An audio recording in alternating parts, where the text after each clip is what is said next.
कि तुम्हारे पांव के नीचे कोई जमीन नहीं,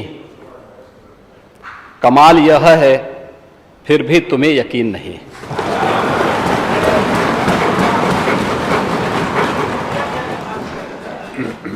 उन्हें जमीनी हकीकतों की कोई जानकारी नहीं है। और तुलसीदास जी ने बात कही भी, समर्थ को नहीं दोष गुसाएं। ऐसे ही लोगों पे बातें अक्सर से सही बैठती हैं, क्योंकि जो लोग जन्म से चांदी के चम्मच में खाने के आदी हैं,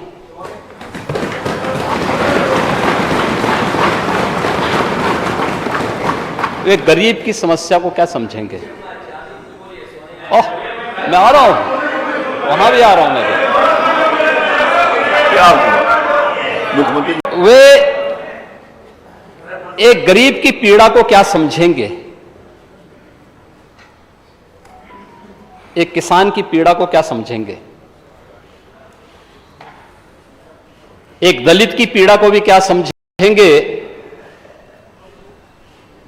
और अति पिछड़ों और पिछड़ों के साथ क्या इन्होंने व्यवहार किया था, ये किसी से छुपा हुआ नहीं है।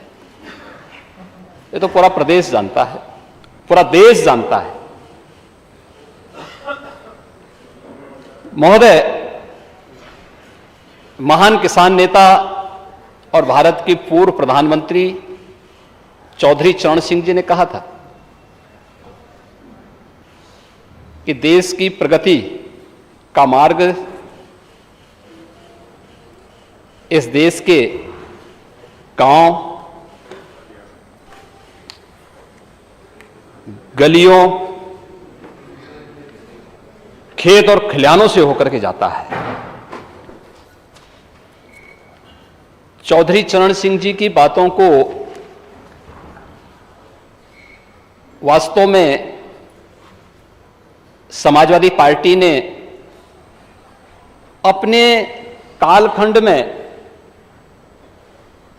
थोड़ा भी ध्यान में रखा होता तो उत्तर प्रदेश के इतिहास में सर्वाधिक किसानों ने इनके कालखंड में आत्महत्या नहीं की होती।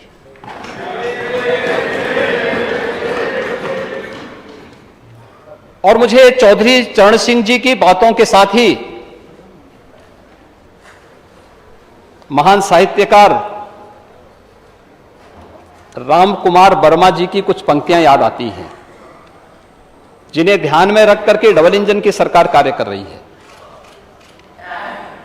और वह देश के अन्नदाता किसानों के लिए समर्पित पंक्तियां थी कि हे ग्राम देवता नमस्कार, हे ग्राम देवता नमस्कार, सोने चांदी से नहीं किंतु तुमने मिट्टी से किया प्यार, हे ग्राम देवता नमस्कार। ये उसी किसान के लिए है, क्योंकि सोना चांदी से प्यार करने वाले लोग अन्नदाता किसान के महत्व को नहीं समझेंगे, उसके महत्व को समझ नहीं पाएंगे, उसकी पीड़ा को भी नहीं समझ पाएंगे। और इसीलिए जब बाढ़ और सूखा जैसे मुद्दे पर चर्चा की बात आई तो उस मुद्दे को लगातार विषयांतर करने का प्रयास हुआ।